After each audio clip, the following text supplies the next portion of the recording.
After exploring the neighboring villages in southern Ethiopia's Omo Valley, we met up with a local guide, S.2, who's a member of the native Hamar tribe. He knew there was a bull jumping ceremony happening in a remote village just an hour ride from Turmi. These unscheduled rituals spread by word of mouth, and when you hear, you go.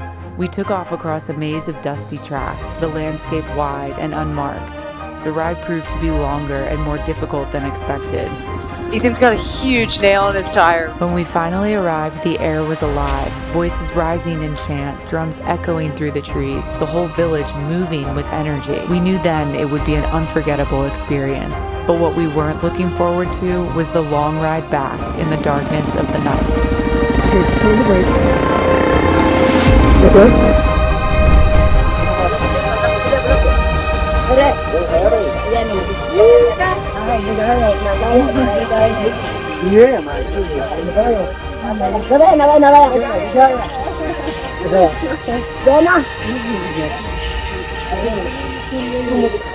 Tribe. So we have the ceremony starting. Okay. This is the village. We can down, like, we walk there and take a seat and go with them. Okay, sounds good. Everyone looking the motorbike. Yeah. It's funny.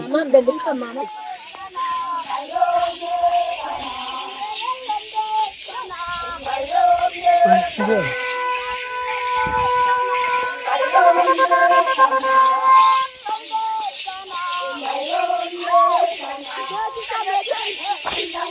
It's our home. It's very cool. Enjoy.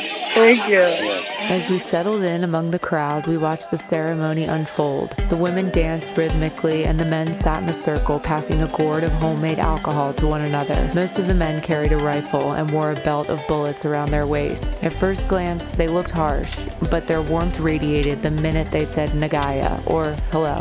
Do you think people live longer here or in Addis Ababa?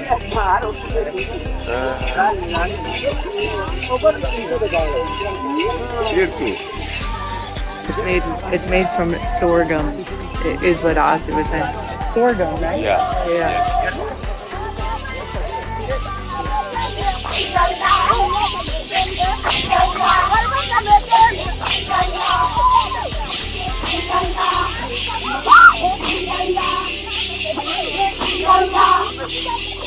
Whoa, this one's stronger. It's stronger. It's good. This one actually has more flavor. That's good. At first, the women kept to themselves, chanting and dancing with fearless energy. Strong, stoic, and direct, they carried themselves with a confidence that was more intimidating than the men. I was struck by their presence, and it took some time before they pulled me into their circle with warm smiles and laughter.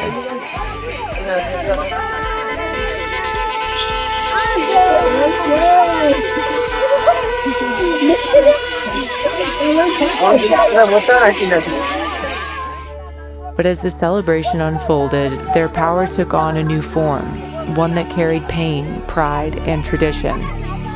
The whipping ceremony is an integral part of this ritual, and we were apprehensive about watching it. Seeing the open gashes on the women's backs was unsettling, and I struggled to comprehend the purpose. I assumed it was forced, an act imposed upon them. But then, the truth unfolded. The women, far from being victims, stepped forward willingly, even defiantly. Each lash borne on their backs is a symbol of support, of strength, of communal identity.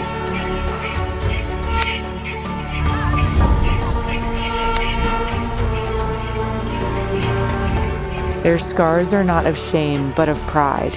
In a world so quick to judge from afar, here was a ritual that challenged everything I thought I knew. About pain, about power, and about the sacred bonds of a tribe that sees suffering not as cruelty, but as connection.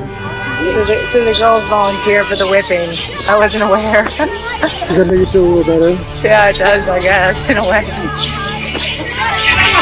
They're pretty tough.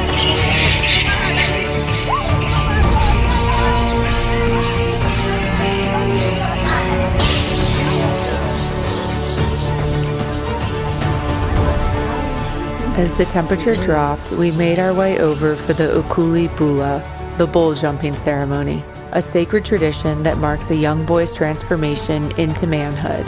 This ritual dates back generations and serves not just as a personal rite of passage, but a social affirmation of tribal identity and unity. The boys are painted with earth-toned pigments, their faces masked in ritual designs. These markings aren't random. They reflect readiness and the power of the ancestral spirits that watch over this rite. The boy sits among the maza, men who have already completed the ritual. Together, they hold a bundle of wooden sticks. They represent his readiness to accept the responsibilities of manhood, marriage, cattle ownership, and his place in the tribe. The carving represents fertility, continuity, and balance, elements central to Hamar beliefs. Once the rituals are complete, there is more drinking, singing, and dancing. Right, I do? Leo. Yeah, Leo. Leo. Salam no. It's good. Then everyone takes the long walk to the bulls, the young men walking in silence among the crowd. There are 3 boys facing this challenge. Each one will have to run across the backs of 12 bulls, leaping over multiple with each stride. What do you say? Moon? Arfi. Ethan. You? You can feel the adrenaline and apprehension radiating from the young men. If he fails, he will have to wait another year before he will be accepted to run again. The sun is setting, the spirits are high, and his fate lingers ahead.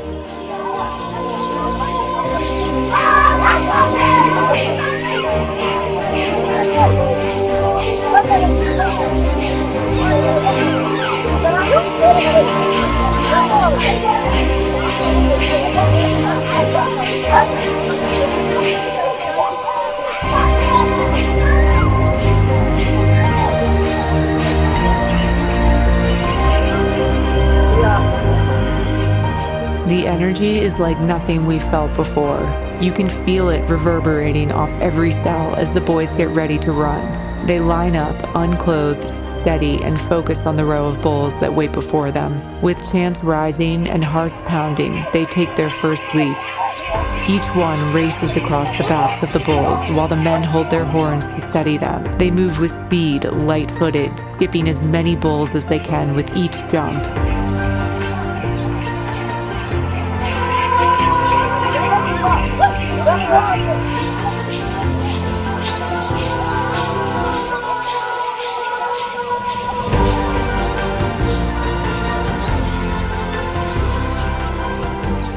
All 4 boys leap over the bulls with success, and the tribe erupts with happiness and contentment that another generation has accepted the legacy of the ancestors before them.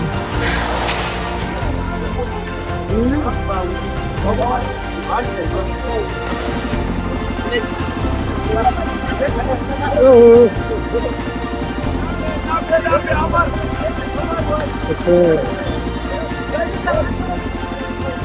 Ready?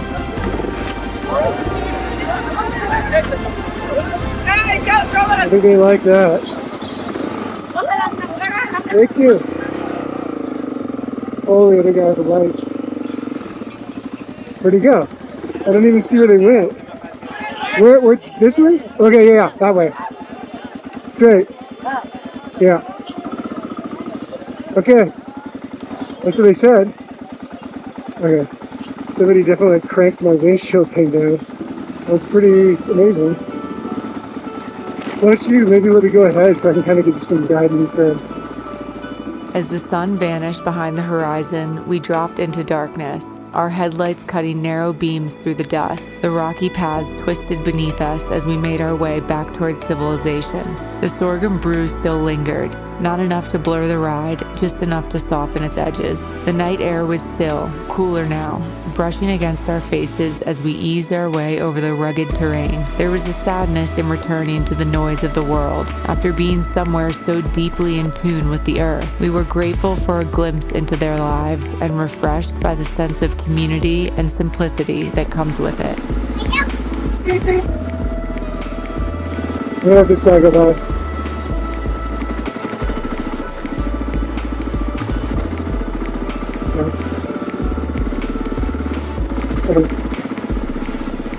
On your left. I can give you more warning. Thankfully, that guy has a because there's some specific spots, you know, we're gonna have to watch for. Like there's a little bit of a valley right there, and then just keep in mind, like when you going through anything that's like really ready, just do be deliberate. Sometimes though, if you get into a rut, stay in the rut. You know what I'm saying? Just to be trying to get out of the rut is really helpful.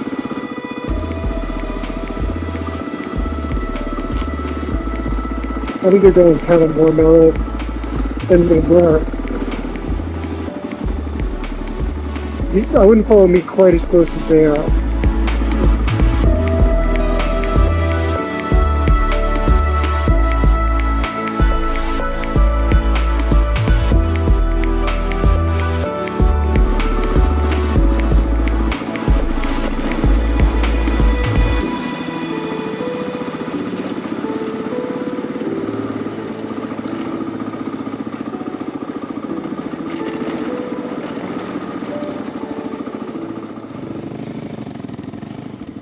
Okay, put on the brakes.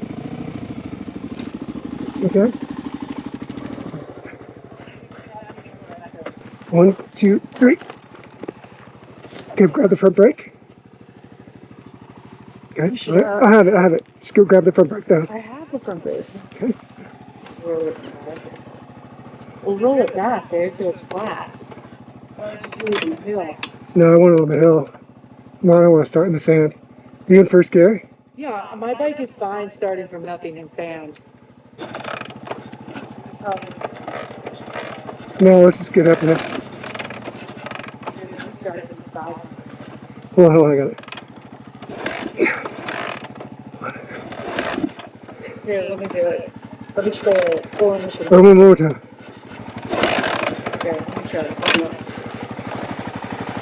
You got it? You just let me down.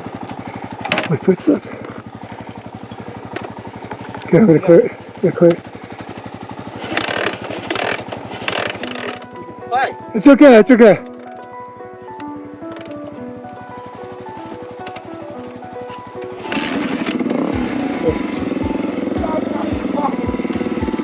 You gonna go for it?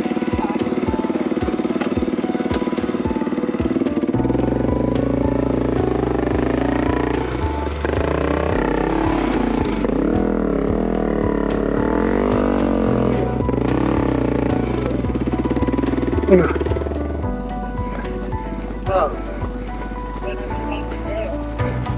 It was kind of tricky because of the sand.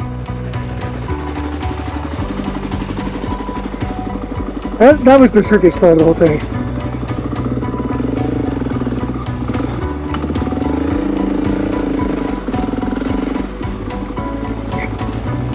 Okay. Yeah. You did fine, man. It was just, yeah.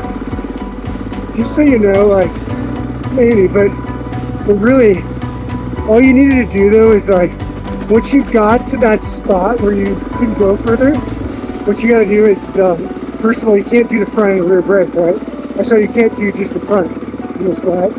So you do the rear and front, and then put your left leg down all the way, and just let the bike lean to the left, and have like the weight on your left leg. A lot of it was just about not having the momentum.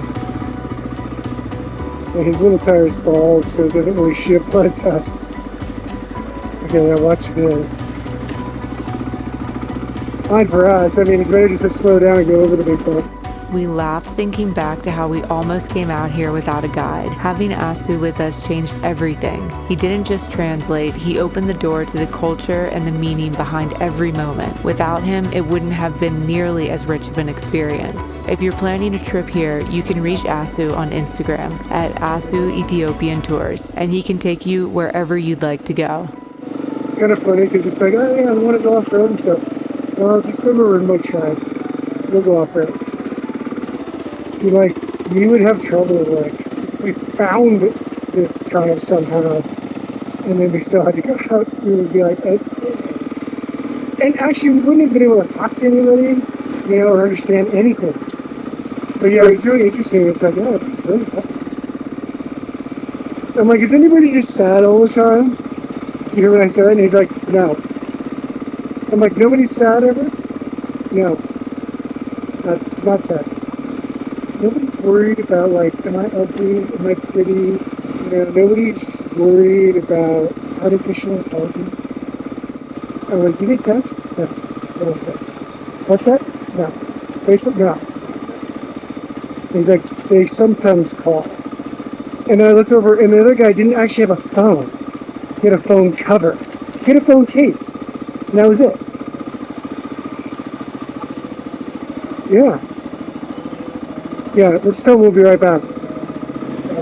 Back.